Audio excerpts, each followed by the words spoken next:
Hi there, I'm Erica with A Needle and Thread, and I have to be honest with you guys, I haven't posted a new video in quite a while, but the reason for it is because I've been super busy. One of the projects I've been working on is this banner of the month. It comes in a kit. It's a Riley Blake Banner of the Month subscription kit that you can do. It is great for the beginner or the confident beginner, someone who sees these types of blocks and aren't quite sure if they can make it. Well, you can.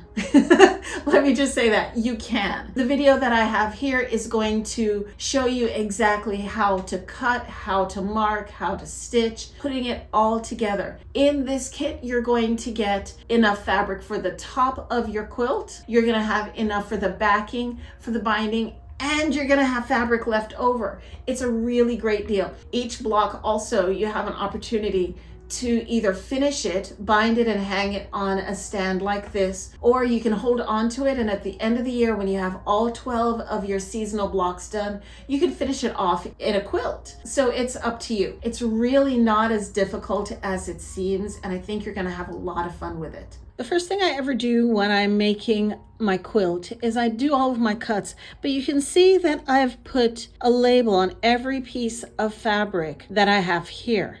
Our instructions say that you are to label them A through O. So here's my stack of A's with one particular size cut. There are my B's, C's, D's, and on through the alphabet. I've also cut out my backing fabric, my hang sleeve. If I choose to do the banner of the month, I can hang it with that sleeve. And I've also cut out my binding according to the instructions. What's very cool about this is that once I've made all of my cuts that I need for my banner block, I have all of this fabric left over to add to your scrap pile. In order to put white pieces together with my pink pieces, which is going to be my first step in this process, I'm going to need to do a little bit of drawing on the back of my white fabrics. All of our corners will eventually look like a rounded edge in our final bunny design. Those details are going to be created by using triangles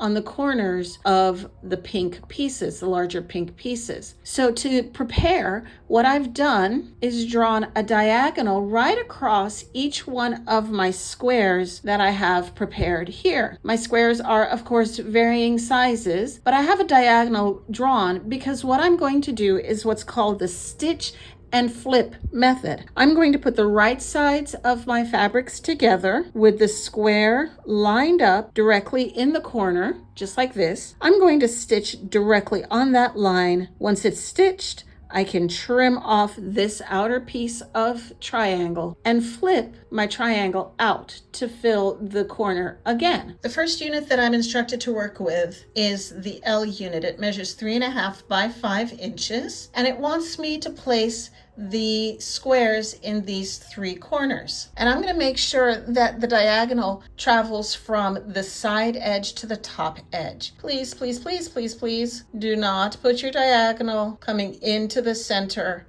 of your pink block. That's not going to help you at all. So I'll drop a couple of pins in, going across my line, and take it to the machine and sew directly on the line.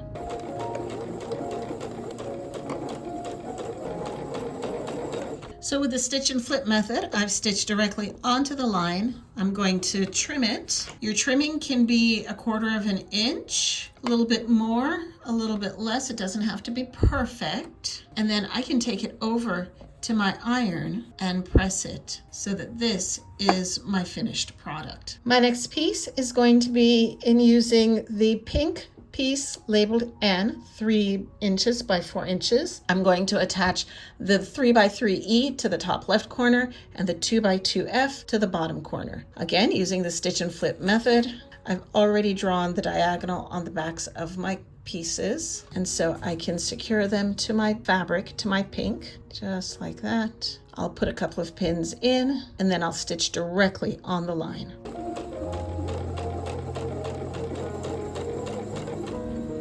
I'm starting on a long edge. I'm not starting on the corner. Make sure you pull your first one out of the way.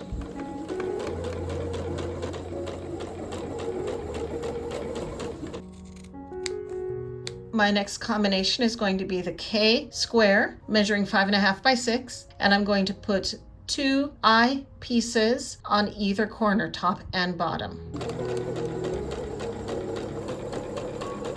The last little one that we're going to work with is the O piece of pink fabric. It measures 1.5 by 5 inches long, and I have already my 1-inch square placed at the top left corner. So I'll pin and stitch. For each one of the units that I've just created, my next step after I stitch it and I trim it, I need to press it over. Now I'm not going to do a lot of adjusting the fabric with my iron. I'm just going to use the edge of my iron to gently flip the fabric out. Run it along the edge and press. It's important that you be very careful with your fabric, especially when you are pressing on a diagonal like this, because that's the biased edge. The biased edge of your fabric likes to shift and stretch and become unruly. We don't want any unruly fabric. So just be gentle with it. Use the tip and just push it outward. Okay, let's see what the next step is. Our instructions now want us to put together some of the units that we created. Well, these two we created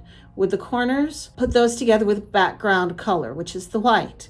So this piece right here was N, and so we're going to take the D and the C and put them on either side. Now, your D and your C units are different sizes. Make sure that the D goes on the left and the C goes on the right. Also look for the orientation of this bar. It has to be a certain way. It is not going to make sense if you put it together with the pink corner at the bottom. The pink corner needs to be at the top. We're going to put M together with H, one piece on the side, and then we're going to take this K unit that we created with the corners and add on unit B to that. The M piece is a square, so it doesn't matter which side you place your H unit on. Just make sure it spans edge to edge, and we are sewing using a 1/4 inch seam allowance. That is where my 1/4 inch foot comes in very handy right here. I'm using the guide on the right hand side to ensure that I stay right along the edge and keep my seam allowance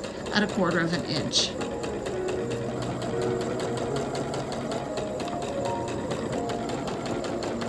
I like to clip my threads as I go.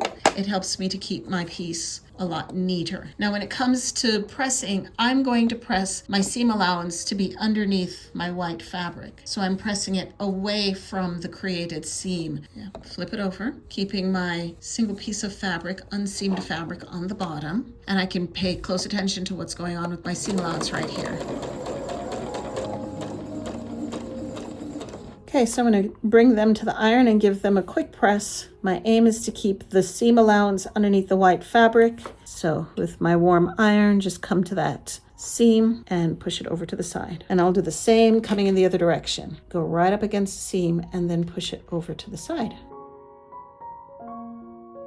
Now this is where the fun starts. I'm taking the long skinny unit that we made before. I'm going to combine it with my MH and then combine it with this piece here. And if you can notice, it's starting to look like the bunny. This is the front legs of the bunny. Here's our body, and this is our head. So I'm going to sew 1, 2, 3 together and give it a press, and then we'll see what next. Here I have all 3 pieces together. Now, I want to make note. Make sure when you are sewing the head to the body that you match up this diagonal so they meet. If it means that you have to mark 1/4 inch down on this diagonal, draw your line and match them up, do it. Whatever you have to do, make sure that your white diagonal at the neck meets the white straight of the body, okay? On the bottom edge though, on the long skinny piece, these white portions do not match up. Don't even try. This is just to give you the look of, remember, that curve of the foot. Our instructions do not tell us how to press, whether they want us to press open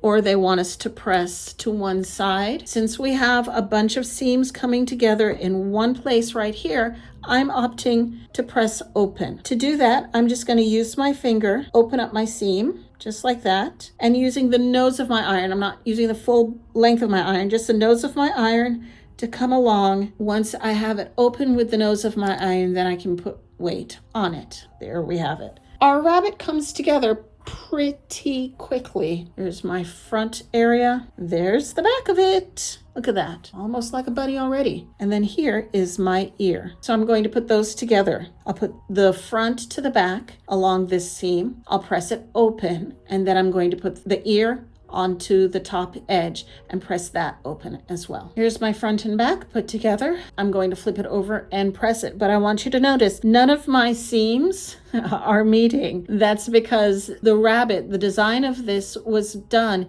in such a way that you don't have to really match up any of your seams, your intersecting seams. They're all sitting a little bit off from each other. That makes it a really nice little confident beginner project. So I'm pressing these seams open once again, and then I'm going to take my ear, which is now the exact width of the block, fold it over and sew. I got the top piece sewn on. Here we are, and I'll just flip it over to press it open. Now we look like a bunny, right? Now that I have the top of my block done, I'm now going to work on the checkered bottom strip of my bunny block. I laid out my squares, my A squares, in the order that the pattern told me to lay it out in, but honestly, if you wanted to mix them up, that would be perfectly fine. I'm going to do what's called chain sewing. To do that, I'll fold down the top color to the bottom color, and I'm going to stitch those together. Leave the needle down, bring these two together, and feed this pair in, and I'll continue to stitch down, feeding each one of the pairs into the machine without stopping to break my thread.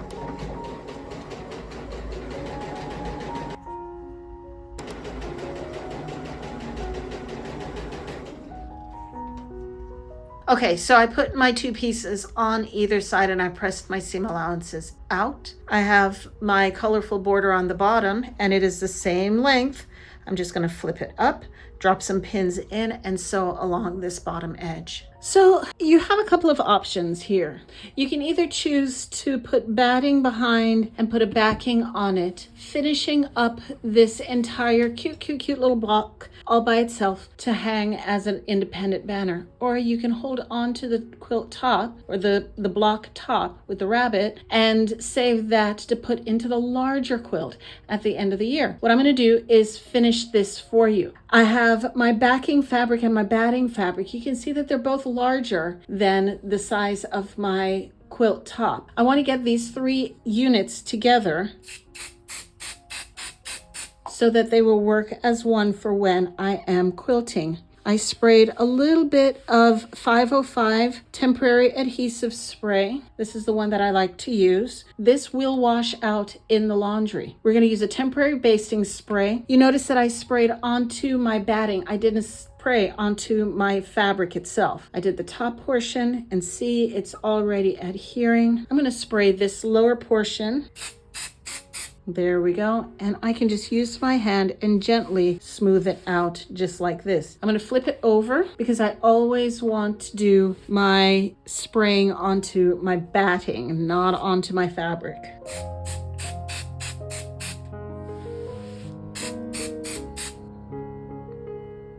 There we go. If I needed to make any adjustments, it will allow for me to remove it and then reposition if necessary. So at this point, I'm going to make some marks on it to do some quilting. I think I'm going to just cross hatch. So I'm just going to go from diagonal to diagonal in lines just like this all the way across in one direction and then come back in the opposite direction. Okay, so now we have it all complete. Now I've gone ahead and did my quilting on this in order to finish it off with the binding and the hang sleeve in the back. You can choose to quilt your banner in any style you like. And as I go through and make the different banners per month, I may change it up and do a different kind of quilting on it. So this time I just did the crosshatch and I think it turned out really well. If you're interested in subscribing to the Banner of the Month Club, there is a link in the description box below. Either way, I hope that you have gained a little bit of knowledge, picked up some tips and some tricks. Let me know what you think about this block and if you have any questions about the subscription. And I'll also have other banners available in the coming months, so keep an eye out for those. I hope to see you guys pretty soon. Bye for now.